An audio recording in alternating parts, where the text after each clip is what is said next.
Hey guys, this is a late Boy Scout bringing you my review on the Kershaw Chive, another knife review. And I've had this thing in my possession for a month or so, and I'm digging it. I like it.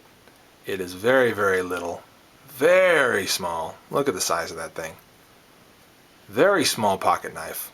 Look at that. It doesn't even reach all the way top to bottom. Really little. How much does it weigh? It weighs about 1.9 ounces. Yeah, let's just call that 2.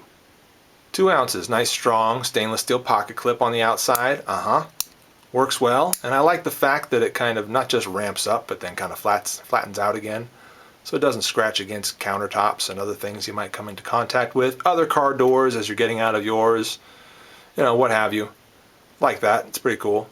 I don't like that it doesn't go super deep. I mean, yeah, it's deep enough, I guess. But in ratio to how big the blade is, it's not very deep. You've actually got, well, let's see. I can probably rig something here for you. Let's get a little sheet of paper. You've actually got around that much, at least that much of the blade sticking out of your pocket. And then how much have you actually got in your pocket? That much. So, you know, blade to sticking out ratio a little bit high, or I should say knife, not blade, but you know, sort of handle to sticking out ratio. It's kind of a bit much. When I'm having this much sticking out of my pocket, I'd like this to extend a little further down, offer a bit more balance, a bit more depth of carry, especially since what we're talking about is this pocket clip goes, you know, nearly the length of the whole knife. Nearly the length of the whole knife. And that's a little bit, depending on the pants you're wearing, how you're dressed, man, that thing kind of feels like it flops around a little bit in your pocket. I feel like, yeah, it's kind of like if your pant pocket is a little bit loose or something. Yeah, the weight of this thing is, well, it's just small. That's just all there is to it. It's just super small. And so you're just going to have to deal with certain things like that. You may not even want to use this pocket clip. It's so small, so tiny, you can just slip this whole thing into your pocket and never clip it anywhere. In fact, you might even take that clip off. Use some Torx, I think that's Torx. And just take that thing off and just throw it in your pocket. You might even think of that as an option. It's got a safety here at the bottom, which I think is kind of necessary actually, because I'm going to deploy this here in a second and you're going to see how quick it comes out. Before I get any further, model number 1600, if you want to Google it, Kershaw Chive, I already said that. What are the materials here? The handle is made of 410 stainless steel. The blade itself is 420 HC steel, which has been fine on this knife. Certain buck knives, I kind of find them a little bit hard to get a good edge on them, an edge that will stay there. Yeah, it takes a little bit of time, and the edge just kind of goes back to utility sharp, doesn't stay at hair shaving razor sharp. And that's just what you get with 420 HC, but you also save some money with it. And this blade, what does it retail for? The MSRP is like 55 bucks, but I have not seen it for anywhere near that. You can get it for 30 or less, I think. I'm pretty positive about that. I got it for less than that, but I got it secondhand, and you know, I tend to do that, guys. I tend to do stuff like that with knives or whatever I'm buying. I tend to kind of look for the best deal I can possibly find. And keep an eye out and be patient, because a scout is thrifty, what can I say? And that's kind of what I am most of the time. This knife actually comes in a wide variety of colors and finishes as well.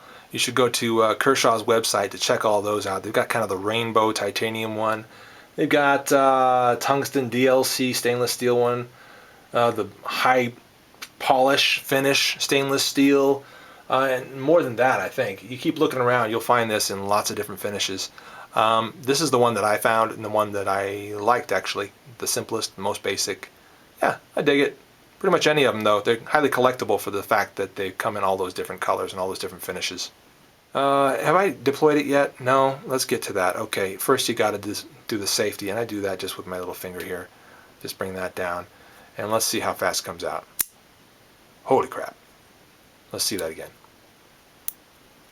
Okay, I dare you, I challenge you to freeze frame on any frame where the blade is not either here or here, okay? I dare you, I challenge you to freeze frame while the blade is mid-deployment. I challenge you.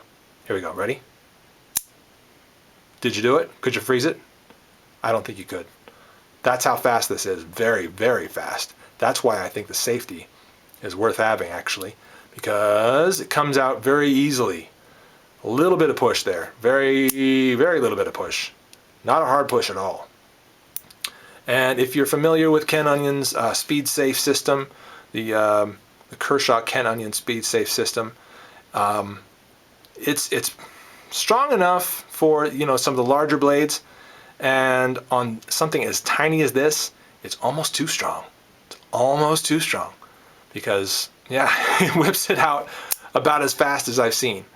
About as fast as I've seen any blade whip out.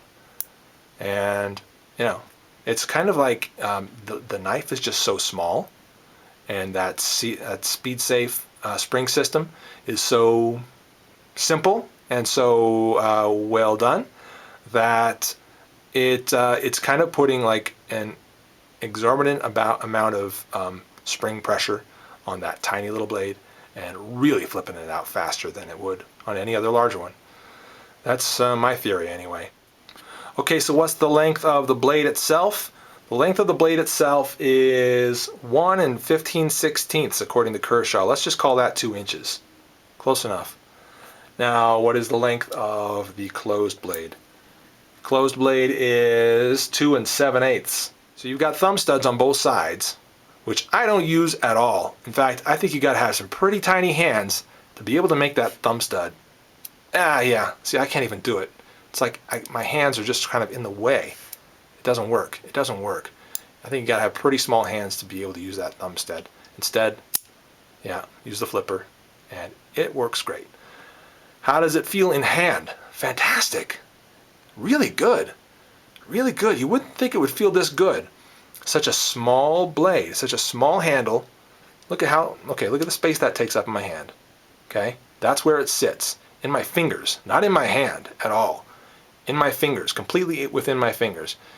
And that's where it sits. Yeah, 3 fingers are all that can wrap around that, and sometimes this one doesn't do very much. It's kind of these 2 fingers and the thumb, and that's about it.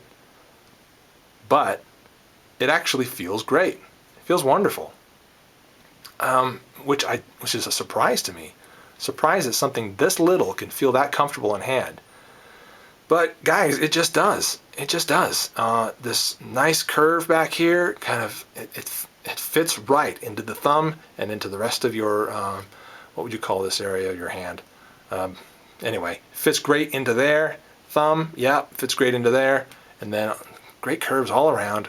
Ergonomically just well built. So when I first saw this blade, I wasn't crazy about it for all those curves. Feels like it's sort of, a little too wavy, a lot of waves and a lot of curves, and it's so curvy.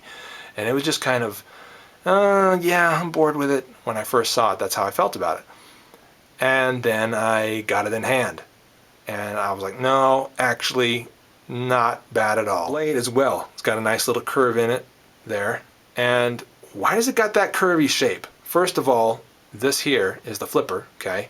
And then when you're holding it, that acts as sort of a choil, keep your fingers from moving forward, and that works well enough. Got some jimping on the back as well, and that works pretty well, I feel.